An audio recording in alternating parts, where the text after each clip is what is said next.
একটা মূর্খ। আমার বাড়ির আপনার ভারতের সংবিধান শেষ কথা বলবে। কোন নেতা নেত্রী, কোন রাজনৈতিক দল কথা বলবে না। সংবিধান পড়বেন 329 থেকে 329 আর্টিকেল।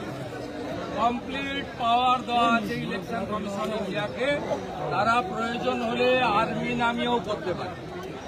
বাবা সাহেব আম্বেদকর সব দিয়ে গেছে সংবিধানে ইসিআই কে।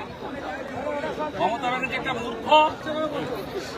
324 থেকে 329 সংবিধান পড়লে এই ধরনের কথা তিনি বলতেন। এত তাড়াহুড়ো কেন? এত এসআইআর নিয়ে এত তাড়াহুড়ো কেন? এসআইআর নিয়ে এত তাড়াহুড়ো কেন? এসআইআর নিয়ে তো তাড়াহুড়ো কেন? 2 বছর বিহারে কদিনে হয়েছে? 2002 সালে হয়েছিল। স্বাধীনতার পরে 8 বার হয়েছে। প্রত্যেক দিন বলছি আপনাদের।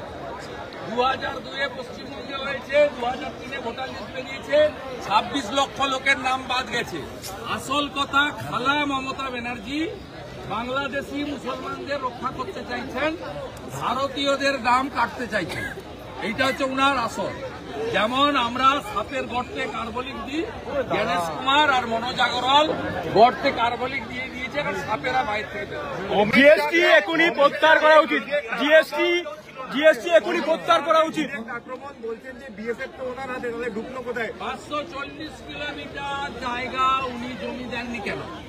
ভারত বাংলাদেশ বর্ডার 2200 কিলোমিটার, মাথা কাটছে 4000 কিলোমিটার। কোন কোন রাজ্যে? মেঘালয় আছে, মিজোরাম আছে, ত্রিপুরা আছে, আসাম আছে, পশ্চিমবঙ্গ আছে। পশ্চিমবঙ্গে কত? 2200 কিলোমিটার। 540 কিলোমিটার জায়গা উনি বেড়া দেওয়া যায়, জমি দেননি। উনি আগে জমি দিয়ে দিন, তারপরে এই অভিযোগগুলো করবেন, এর উত্তর আমরা দেব। জমি আগে দিন। 16 সালে রাজনাথ সিং থেকে আজকে অমিত শাহজি বারে বারে, অমিত শাহজি নবান্ন পর্যন্ত গেছেন 2 বছর আগে। আমরা যখন ওনাকে এয়ারপোর্টে জিজ্ঞেস করেছি, আমি এবং ডক্টর সুকান্ত মজুমদার, উনি আমাদের বলেছেন যে আমি জমি চাইতে গেছিলাম যাতে দেশের বর্ডার সুরক্ষিত হয়। উনি আগে জমি দিন, বিএসএফ কে আমরা ধরবো, আপনাকে ধরতে হবে। দিল্লি থেকে রোহিঙ্গাদের নিউটাউনে পাঠানো হচ্ছে। দিল্লি থেকে রোহিঙ্গাদের তুলে নিয়ে নিউটাউনে পাঠানো হয়েছে, এটা হচ্ছে ওনার বক্তব্য। শুনুন, কেন্দ্রের স্বরাষ্ট্রমন্ত্রী পাটনাতে 3টে ইংরেজি ওয়ার্ড বলেছে, ডিটেক্ট, ডিলিট অ্যান্ড ডিপোর্ট।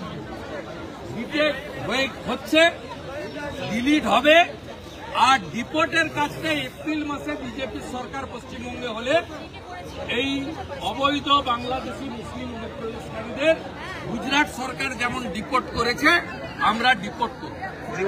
ভোটের 11 তারিখের আগেই বলে দিলেন তেজস্বী ফেল। কালকে ভোট বিহারে ফাইনাল ফেল, তার আগেই ঘোষণা করে দিলেন তেজস্বী ফেল। বলছে মির্জাপুর অফিসার জিএসটি গঠবন্ধনের তেজস্বী আর রাহুল যদি ফেল করে, এখানে ভাতি যাও ফেল করবে। আফজল সাহেব বলুন কিছু।